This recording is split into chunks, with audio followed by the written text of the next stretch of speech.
Hey Popverse family, if you're into gripping murder mysteries and chilling confessions, you have to stick around for this one. But before we dive into the 9th episode of 9 Puzzle, kindly hit that subscribe button so you never miss an update on your favorite dramas and mysteries. Let's get into it. The episode opens at a violent crime scene. In front of everyone, Young calmly pulls a handkerchief from his pocket and confesses, "I killed them all." Kim, visibly shaken, holds back his emotions as he handcuffs Young and formally tells him to remain silent. Following protocol, Kim collects Young's personal details, his name, address, and more, then takes a breath and asks him, "Did you really do all this?" Young doesn't answer directly. He simply says he'll confess everything in front of the press. Kim, heartbroken, can't believe it. Could Young, someone he thought of as a good man, really be lying to them for the past 10 years?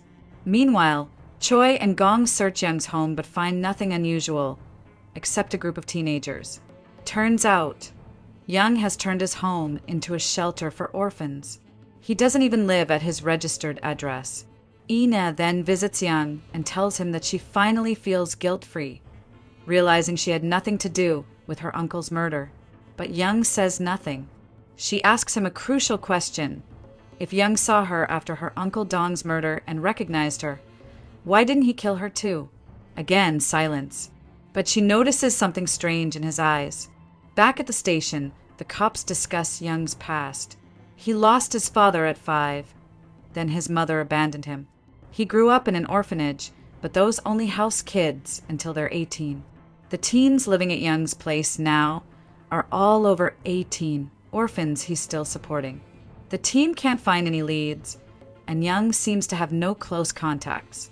Kim walks into the interrogation room again, this time composed. He reminds Young of an old case 10 years ago when a man protested over his son's murder. Kim's team had vowed we should never forget the victims. Now, it seems Young has turned people into victims himself. Young calmly repeats, "Bring in the press and you'll get your answers." Kim pushes him further, demanding his real address. The team hesitates to allow a press meeting because they all feel something's off. Young doesn't seem capable of these murders. Ina visits Young's actual address and finds dozens of thank you cards from former orphan residents. They credit Young for turning their lives around. She also brings home a small, adorable goldfish bowl from the shelter. At home, Kim sits devastated. Ina shows him the fish and suggests that maybe Young gave them this address just so someone would feed the fish. How could such a soft-hearted person be a killer? They head to the orphanage and speak with a caretaker who grew up with Young. He recalls that Young used to be shy but became tough after police training. Still, Young has never stopped donating to the orphanage. When Kim pushes him, the caretaker finally reveals a crucial detail. Young joined the police to find someone. He was after a criminal. The caretaker insists again. Young is not a killer. Still, the police find no leads. Only the 21 orphans Young sponsored. Kim takes a gamble and confronts Young. Is one of these 21 kids the real killer? Are you protecting someone? Young suddenly becomes desperate. Call the press now. They'll confess everything. But Kim yells, furious, "You're wasting our time." 3 murders remain. If you keep this up, another person will die. Young insists. He is the killer, and now that he's in custody, there won't be more murders. Meanwhile, Ina tries to convince Dong-soo that Young isn't the killer.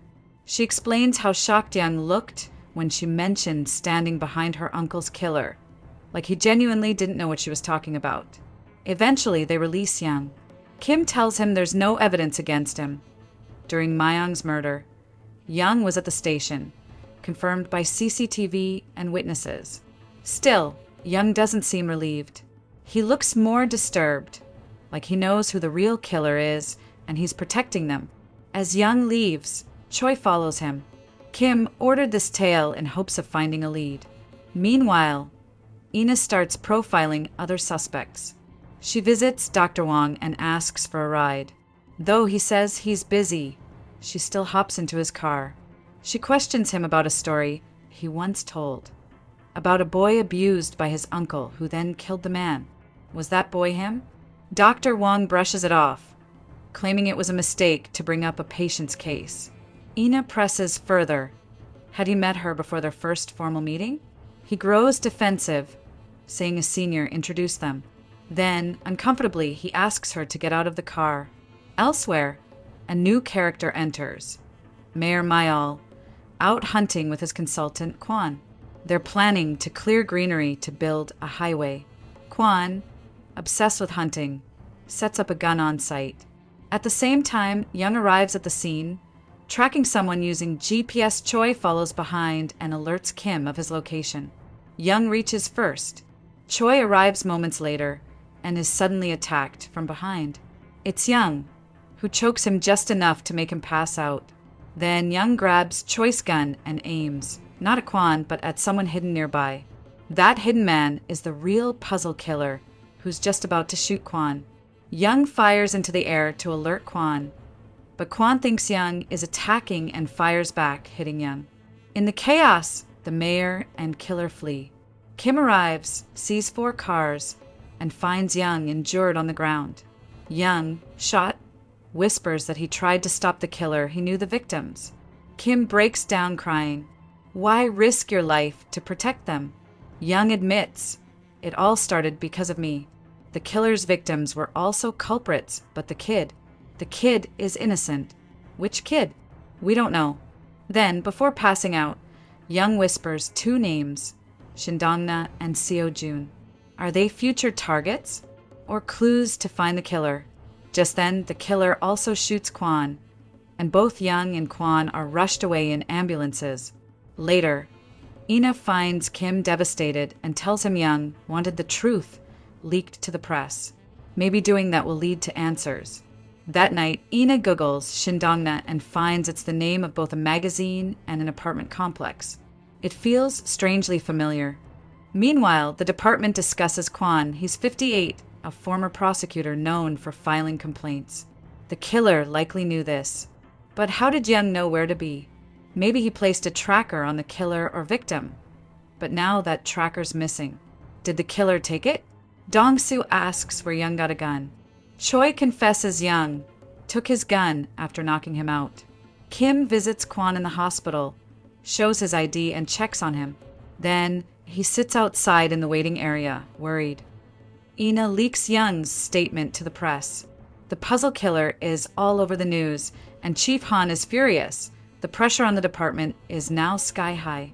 In the final scene, Ina calls Kim with urgent news.